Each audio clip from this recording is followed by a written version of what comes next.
We would have never had a war. We would have never had a war. If I were president, if the election weren't rigged, you wouldn't have had the war. You wouldn't have had the war. You wouldn't have had inflation. You wouldn't have had October 7th. That would have never happened because Iran was stone cold broke. They didn't have any money to give to Hamas or Hezbollah. You wouldn't have had that Afghanistan most embarrassing moment in the history of our country. You wouldn't have had any of it. You wouldn't have had inflation because energy costs. Look what happened. I brought inflation down to practically zero. I picked up $5.1 trillion and, by the way, got a beautiful, big, magnificent, free airplane for the United States Air Force, okay? Very proud of that, too. They tried to say, oh, it's Trump's airplane. Oh, yeah, sure. I'd like to save TikTok. I mean, TikTok was very good to me. I won the young people by 37%. No Republicans ever won, and I won by 37%. And Charlie Kirk will tell you TikTok helped. Welcome back to Founding Voice America, the channel where we defend liberty, faith, and the Constitution with unapologetic truth.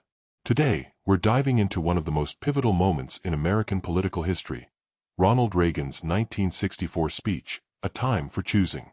This wasn't just a campaign speech, it was a clarion call to the American people, warning us about the perils of big government, unchecked spending, and the erosion of our freedoms. In A Time for Choosing, Reagan laid bare the stark choices facing America.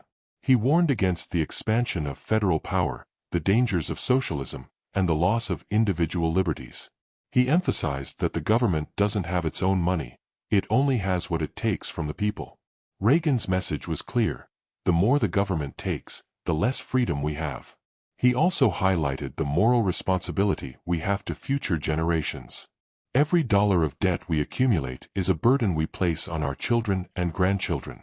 Reagan's speech was a wake-up call, urging Americans to choose between a path of freedom and responsibility or one of dependency and control. On Russia? Mr. President, on Russia. Mr. President. On Russia, Mr. President. Please. Do you believe the Russians are being disrespectful when they say that your criticisms of Putin are simply an emotional response? And do you still believe that Putin actually wants to end the war? I can't tell you that, but I'll let you know in about 2 weeks. Within 2 weeks, we're going to find out very soon. We're going to find out whether or not he's tapping us along or not. And if he is, we'll respond a little bit differently. But it'll take about a week and a half, 2 weeks. We have Mr. Witkoff is here, who's doing a phenomenal job, is dealing with them very strongly right now. They seem to want to do something, but until the document is signed, I can't tell you. Nobody can. I can say this. I can say this, that I'm very disappointed at what happened a couple of nights now where people were killed in the middle of what you would call a negotiation. I'm very disappointed by that. Very, very disappointed. Yeah, please. Mr. President, you've called for an end to the Gaza war. Given the growing humanitarian crisis and the decision of Prime Minister Netanyahu to expand the military operation, do you have any frustration with his handling of the situation of the war? No, we're dealing with the whole situation in Gaza. We're getting food to the people of Gaza. It's been a very nasty situation, very nasty fight. October 7th was a very nasty day, the worst that I think I've ever seen. It was a horrible day, and people aren't going to forget that either. So we'll see how that all works out. And Steve, would you want to say a couple of words about Gaza because you just have some information? Steve Witkoff, do you want to come up for a second? You might give them a little bit of information as to what's happening with Gaza and also Israel. We're having some very good talks with Iran. We'll find out whether that means anything, but we're having good talks. Congratulations. Well, hi everybody. I think that we are on the precipice of sending out a new term sheet that hopefully will be delivered later on today. The President is going to review it, and I have some very good feelings about getting to a long-term resolution, temporary ceasefire, and a long-term resolution, a peaceful resolution of that conflict. Mr. President, you said It's having to do with Iran. We're having very good talks with Mr. President, you said yesterday that Putin is playing with fire. What will be the consequences for Russia if Russia continues to attack? Well, I'm not going to tell you exactly, but the words speak pretty loud. we're not happy about that situation. I think we're doing very well with Iran. I think we're doing very well with Gaza, but we are doing very well with Iran, and I think we're going to see something very sensible, because there are only two outcomes. You know what the two outcomes is: a smart outcome and there's a violent outcome, and I don't think anybody wants to see the second. But I think we've made a lot of progress, and we'll see. You know, they still have to agree to the final stages of a document, but I think you could be very well surprised what happens there, and it'd be a great thing for them. They could have a great country into the future. Yeah. Mr. President, Elon Musk in a television interview criticized the one big, beautiful bill, saying he was disappointed it didn't cut enough, essentially, that it undercut the DOGE efforts. What's your reaction to that? Well, the reaction's a lot of things. Number one, we have to get a lot of votes. We can't be cutting. We need to get a lot of support, and we have a lot of support. We had to get it through the House. The House was. We have no Democrats. If it's up to the Democrats, they'll take the 65% increase. If that doesn't get approved, this country is going to have a 65% increase in taxes and lots of other problems, big problems, almost bigger than that. But we'll have a 65% increase as opposed to the largest tax cut in the history of our country.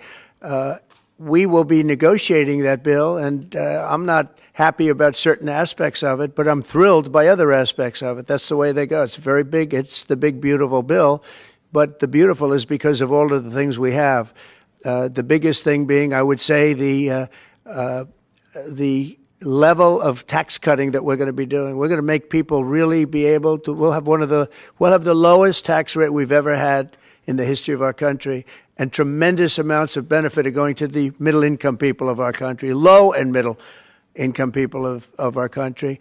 So we're going to see what happens, because the Senate, as you know, is negotiating with us, and they have to then go back to the House, and, it's got a way to go. But I have to say, Speaker Johnson and Thune have done an incredible job. John Thune has done a fantastic job, and they're working together with me and others. And I think we have an amazing, if we pull this off, remember, we have 0 Democrat votes because they're bad people. There's something wrong with them. They'll let people pour into our country. Single biggest problem is we had 21 million people pour into our country, probably higher than that. And they're people that weren't supposed to be here. And many of those people are bad. Murderers, drug dealers, the mentally insane. They were closing mental institutions all over the world, not South America, all over the world. They're coming into our country, and we're getting them out. And we're having a hard time because some judges aren't making it very easy for us, and it's tough enough. They approved that. They allowed that to happen to our country. We don't have one Democrat vote. And if I were a Democrat, I'd be voting for this bill, and I'd get elected to any position I want as a Democrat. They're crazy. They're voting for a 65% tax increase. And they're only doing it for hatred. They're not doing it for any reason. They know it's terrible. Terrible politics, in my opinion. But so we have no Democrat votes. That means we have to get almost all Republican votes. And I think we're very close to doing that. I think it'll be very successful. Yeah, please. Mr. President, Wall Street analysts have coined a new term called the taco trade. They're saying Trump always chickens out on your tariff threats, and that's why markets are higher this week. What's your response to that? I kick out? Chicken out. Oh, isn't that nice? Chicken out. I've never heard that. You mean because I reduced China from 145% that I set down to 100 and then down to another number? And I said you have to open up your whole country, and because I gave the European Union a 50% tax tariff, and they called up and they said, please, let's meet right now. Please, let's meet right now. And I said, okay, I'll give you till July 9. I actually asked them, I said, what's the date? Because they weren't willing to meet. And after I did what I did, they said, we'll meet anytime you want. And we have an end date of July 9th. You call that chickening out? Because we have $14 trillion now invested, committed to investing when Biden didn't have practically anything. This country was dying. We have the hottest country anywhere in the world. I went to Saudi Arabia. The king told me. He said, we have the hottest country in the world right now. 6 months ago, this country was stone cold dead. We had a dead country. We had a country people didn't think it was going to survive, and you ask a nasty question like that. It's called negotiation. You set a number. And if you go down, if I set a number at a ridiculous high number and I go down a little bit, a little bit, they want me to hold that number, 145% tariff. Even I said, man, that really got up. You know how it got? Because of fentanyl and many other things, and you added it up. I said, where are we now? We're at 145%. I said, whoa, that's high. That's high. They were doing no business whatsoever, and they were having a lot of problems. We were very nice to China. I don't know if they're going to be nice to us, but we were very nice to China. And in many ways, I think we really helped China tremendously because, they were having great difficulty because we were basically going cold turkey with China. We were doing no business because of the tariff, because it was so high. But I knew that. But don't ever say what you said. That's a nasty question. Go ahead. To me, that's the nastiest question. Wait a minute. Wait. Go ahead, please. President Zelensky says he's ready to sit down with you and Vladimir Putin in Geneva, and it sounds like General Kellogg is working on preparations for that. Are you planning to sit down with the two of them? Well, I will if it's necessary. It takes. We have to.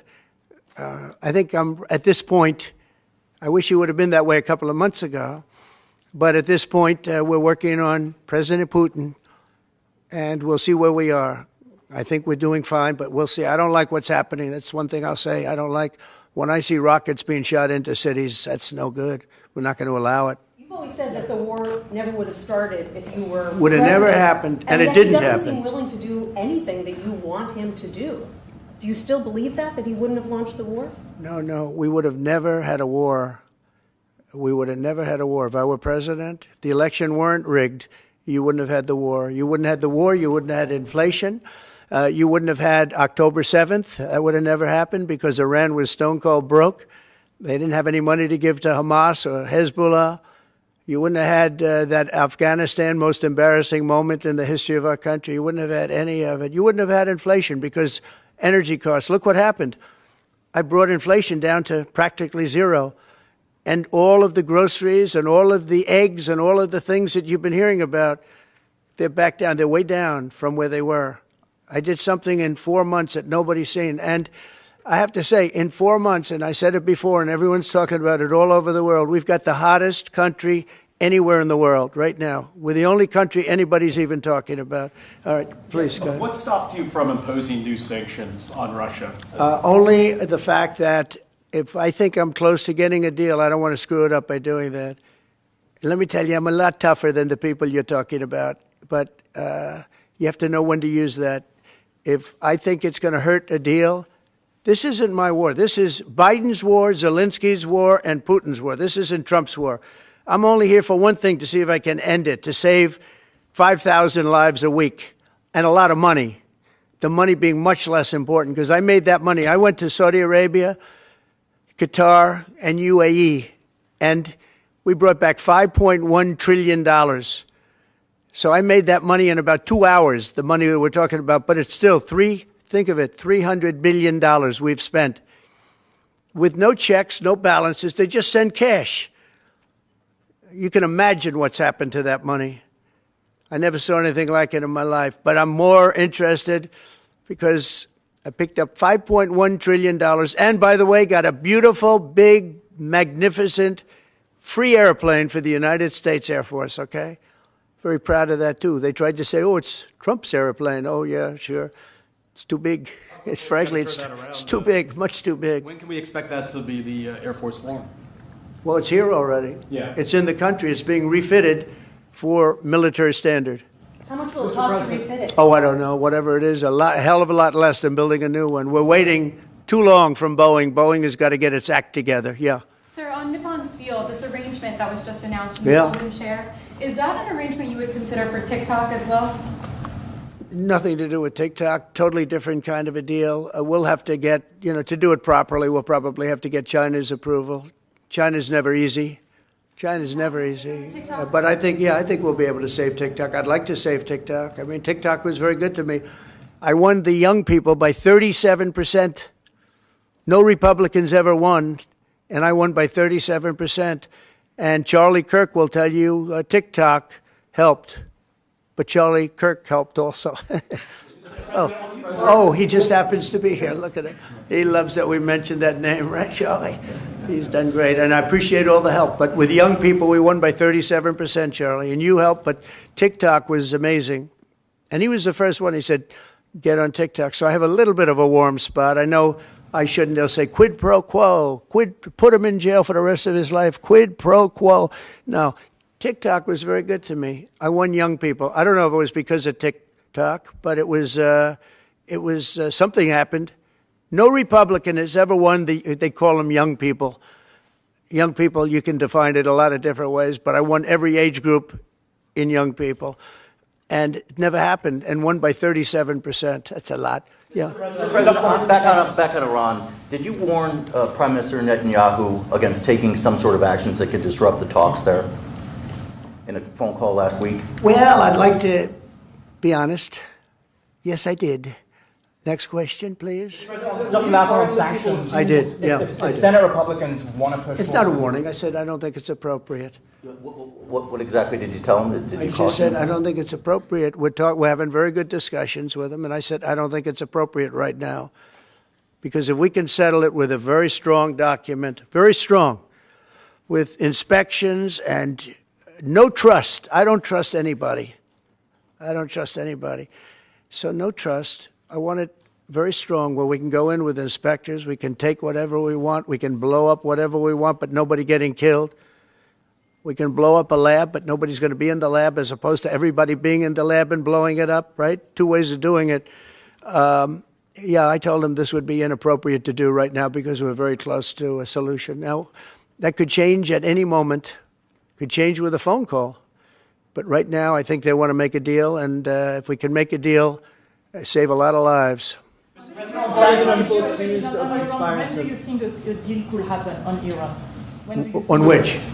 A deal with Iran could happen. When do I don't know. I think over the next couple of weeks, if it happens. Yeah. And on the, when could the administration resume the interviews for foreign students' visa? When do you think your administration could resume these interviews? On what? For the foreign student visa. Yesterday there was... for the French visa? For the French too, but all the foreign students.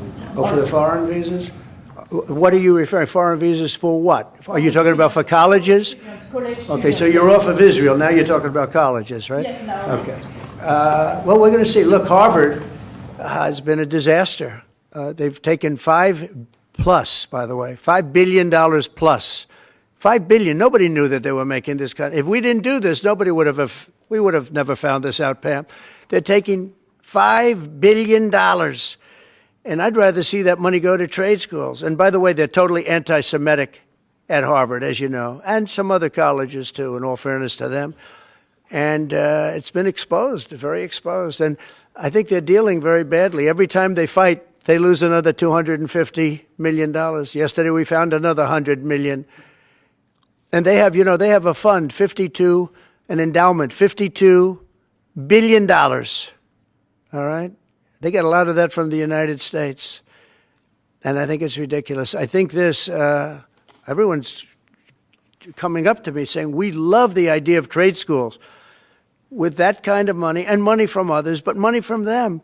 You can have the best trade schools anywhere in the world. You give them to Iowa, Indiana, lots of good states, well-run states, and you give them the money. They can only be used for trade schools, and they'll teach people how to build motors and cars and AI. The AI, we're building plants. We're building hundreds of billions of dollars worth of AI plants. Already started, many of them. We've never had a boom like we're having now. You're going to see it.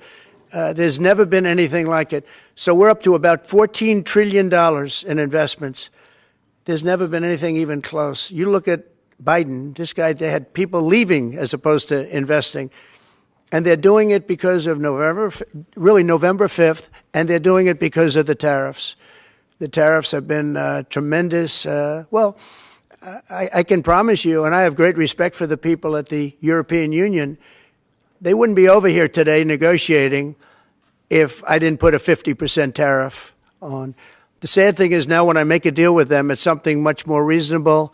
They'll say, oh, he was chicken. That's so unbelievable.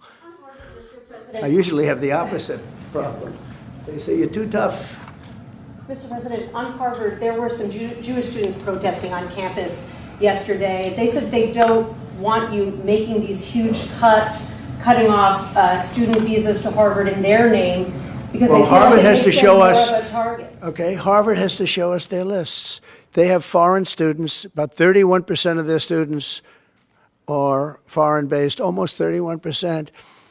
We want to know where those students come. Are they troublemakers? What countries do they come? And we're not going to, if somebody is coming from a certain country and they're 100% fine, which I hope most of them are, but many of them won't be, you're going to see some very radical people. They're taking people from areas of the world that are very radicalized, and we don't want them making trouble in our country. So I saw yesterday that in the middle of the UK, there was a nice young man. He wants to go back to school at Harvard, and he looked good to me, but I want to check his past. But we want to be able to see why, these countries aren't helping us. They're not investing in Harvard and all of our, we are.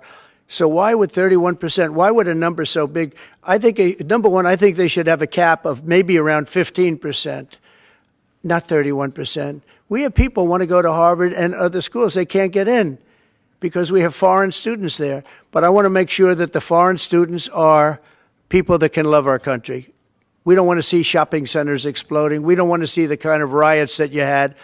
And I'll tell you what, many of those students didn't go anywhere. Many of those students were troublemakers caused by the radical left lunatics in this country. All right, one more question. President, Yeah, go ahead, please. Will you pardon the people who are accused of conspiring to kidnap Michigan Governor Gretchen Whitmer? I'm going to look at it. I will take a look at it. It's been brought to my attention.